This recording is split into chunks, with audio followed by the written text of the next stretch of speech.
menyampaikan bahwa pertama kami telah membacakan dalam sidang pleno ini ada 7 dokumen keberatan saksi untuk 7 kabupaten dan kota yang sudah kami bacakan dalam pleno ini, dan yang akan kami bacakan terakhir ini adalah pernyataan akhir sekaligus berupa kejadian khusus dan pernyataan keberatan dalam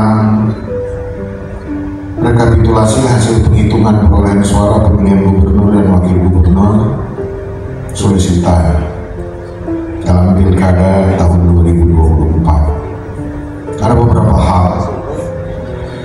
Yang pertama,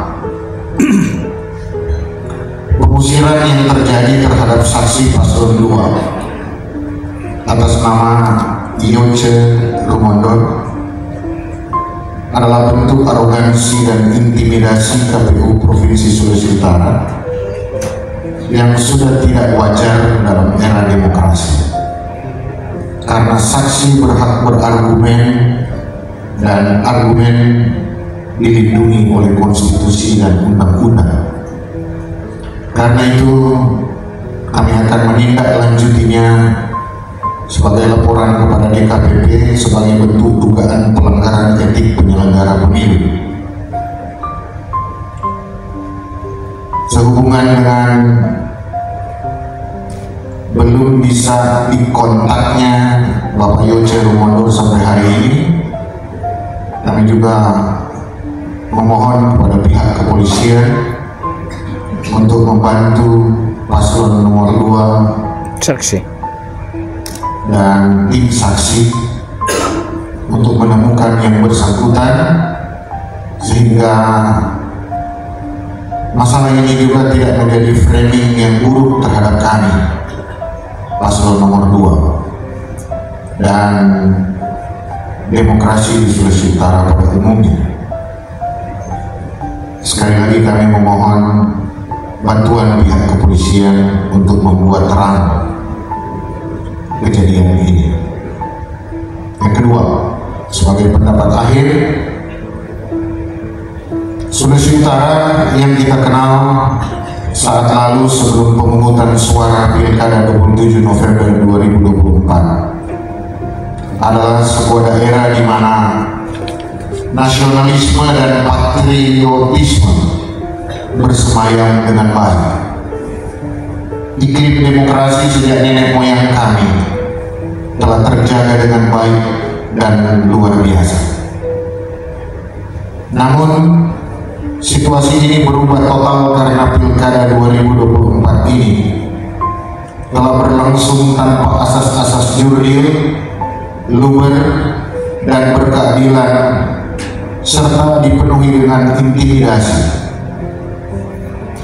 Segala sesuatu telah dimobilisasi oleh kekuasaan, maka yang terjadi adalah pembungkaman dan rusaknya demokrasi. Apa yang terjadi saat ini adalah rusaknya demokrasi yang berkeadilan di luar batas-batas kepatutan, etika bernegara yang berasas pada hukum dan ideologi Pancasila, moral dan hati nurani. Aparat penegak hukum yang diharapkan menjadi penjaga tegaknya demokrasi. Dari bukti-bukti yang kami peroleh, justru telah ikut menjadi pemain dalam proses demokrasi pilkada 2024 ini. ASN, aparatur sipil negara, dan aparat desa dan kecamatan yang oleh undang-undang dilarang untuk ambil bagian dalam memberikan dukungan kepada salah satu paslon peserta pilkada, di mana-mana bahkan secara sangat berani dan terbuka menyatakan dukungan dan deklarasi kepada salah satu paslon. Di samping itu, politik uang dan politik sembako juga telah menjadi fakta yang terang benderang di hadapan kita sebagai fakta yang menyedihkan dan bukti bahwa demokrasi dalam pilkada telah rusak dan gagal disulut dalam Pilkada 2024 ini. Karena itu, pertama, kami sebagai paslon 2 dan saksinya dengan ini menolak seluruh hasil dalam Pilkada 2024 untuk pemilihan gubernur dan wakil gubernur Sulawesi Utara.